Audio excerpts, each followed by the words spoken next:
Hello दोस्तों, नमस्कार। ओमी technical YouTube channel के माध्यम से समस्त ईपीएस 95 पेंशनर्स भाई बंधु आप सबका हमारे नई वीडियो में स्वागत है। दोस्तों मैं आपको बता दूं कि आंकड़े क्या होते हैं। देखिए आंकड़े वो होते हैं कि किसी का जैसे गणना करते हैं। अब मैं आपको यहाँ पे एक बात से और समझाना चाहता हूँ कि यहाँ पे आंकड़े का तात्पर्य क्या है। ईपीएस 95 पेंशनर्स के उच्च पेंशन के लिए आंकड़े बहुत महत्वपूर्ण है, क्योंकि ईपीएफओ के माध्यम से इस बात को कहा गया था कि जितने भी ईपीएस 95 पेंशनर्स हैं तकरीबन 73 लाख हैं, लेकिन जो भी ईपीएस 95 पेंशनर्स हैं उन्हें एक साथ एक मुश्त अगर पेंशन की राशि मुहैया कराई जाए या उन्हें एक साथ एक मुश्त उन्हें पेंशन की राशि दी जाएगी तो हम नहीं दे सकते हैं, क्योंकि हमारे पास इतना बजट नहीं है। और किस आंकड़े के आधार पे उन्हें पेंशन जो तो मुहैया कराई जाएगी, उनकी पेंशन कैलकुलेशन क्या होगी। तो आंकड़े में कुल मिला के यहाँ पे उनके पेंशन में कितने प्रतिशत तक की वृद्धि हो जाएगी वो एक प्रकार से आंकड़ा हो गया है।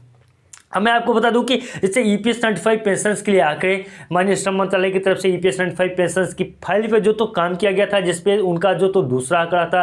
ईपीएफओ का भी दूसरा आंकड़ा है जिस आंकड़े के आधार पे ईपीएस 95 पेंशनर्स को पेंशन मिल रही है। और साथ ही साथ में मैं आपको बता दूं 7500 का एक आंकड़ा जो एएनएसी की टीम के माध्यम से ईपीएस 95 पेंशनर्स की पेंशन में वृद्धि से संबंधित आंकड़े को प्रस्तुत किया गया था, वो उनका अलग आंकड़ा है। तो हर एक जगह से आंकड़े में बजट कितना होता है, सब सारी डिटेल्स जो तो होता है उसमें कि जो तो कितने पेंशन धारक हो जाएंगे, उनका बजट कितना हो जाएगा, उनका प्रीवियस कितना हो जाएगा, उनका प्रेजेंट का कितना हो जाएगा, उन्हें लगातार अगर 10 साल तक हम पेंशन की राशि देते हैं तो कितना बजट बनेगा, एक साल का कितना भार पड़ेगा, अतिरिक्त भार कितना पड़ेगा, और जो तो ईपीएस 95 पेंशनर्स को क्या हम इतना दे सकते हैं या नहीं दे सकते हैं। तो ये बहुत सारी जो बातें होती हैं, जो बहुत सारे कैलकुलेशन होते हैं, वो होता है आंकड़ा। तो यही आंकड़े की मैं हम लोग बात कर रहे थे कि इसी आंकड़े पे ईपीएस 95 पेंशनर्स कौन से आंकड़े पे निर्भर हुए और कौन से आंकड़ा मिलेगा। सबसे पहले मैं आपको बता दूं एनएससी की टीम लगातार 6 सालों से संघर्ष कर रही है, तो उनके माध्यम से जो आंकड़ा बनाया गया है कि प्रत्येक ईपीएस 95 पेंशनर्स को 7500 प्लस इसके साथ साथ में डीए उनको मिलना चाहिए। तो आंकड़ा बिल्कुल जायज़ है। और ये आंकड़ा कहाँ से लिया गया है वो भी मैं आपको बता दूं। तो कोश्यारी समिति के वजह से जब ईपीएस 95 पेंशनर्स वहां पे ही तभी बताया गया था कि ईपीएस 95 पेंशनर्स उस समय पे जो तो 3500 रुपये बताया गया था, 3000 रुपये।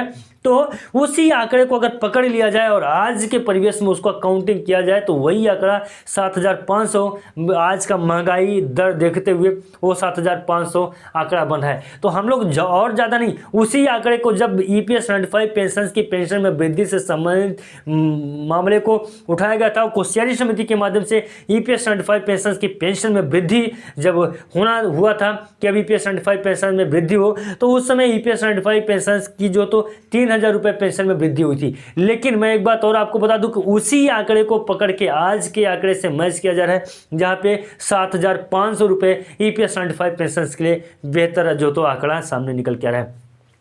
और भी बहुत सारे जैसे कि संसदीय समिति की सिफारिश की वजह से पेंशन में दुगना कर, ये भी एक आंकड़ा हो गया कि भाई कुछ नहीं, जो आंकड़े पे पेंशन की राशि मिल रही है बस उसी को दुगना कर दें तो एक पेंशन आंकड़ा बन जाएगा और उसी के आधार पे मिलने लगेगी। 1000 रुपये वाले को 2000 और 4000 रुपये वाले को 8000, मतलब सिर्फ पेंशन को दुगनी कर दिया जाए। नहीं, एक तो और पता चला था कि ईपीएस 95 पेंशन की पेंशन में 9 गुनी वृद्धि तक की बात सामने निकल के आई थी, जहां पे ईपीएस 95 पेंशन एनएससी की टीम के साथ में और भी बहुत सारे संस्थाएं खड़ी हुई थी। उन्हीं संस्थाओं में से कुछ संस्थाओं के माध्यम से यह बोला गया था कि 9 गुना जो है तो पेंशन में वृद्धि की जाए। आज भी पेपर के कटिंग होंगे, आप लोग देख लेंगे मोबाइल पर सर्च करके 9 गुनी पेंशन में वृद्धि की बात हुई थी या नहीं हुई थी।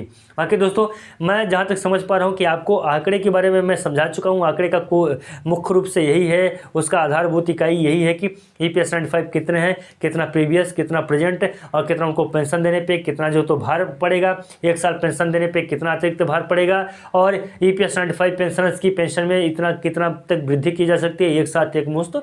ये एक प्रकार का जो आंकड़ा डाटा बनाते हैं वही डाटा जो तो एक आंकड़ा होता है। आशा उम्मीद करते हैं कि आपको यह जानकारी काफ़ी पसंद आई होगी। अगर जानकारी आपको पसंद आई होगी तो प्लीज़ चैनल को सब्सक्राइब कर बेल की घंटी को भी प्रेस कर लें। दोस्तों मिलते हैं किसी नए वीडियो में और नए अपडेट में, तब तक के लिए नमस्कार, जय हिंद, जय भारत।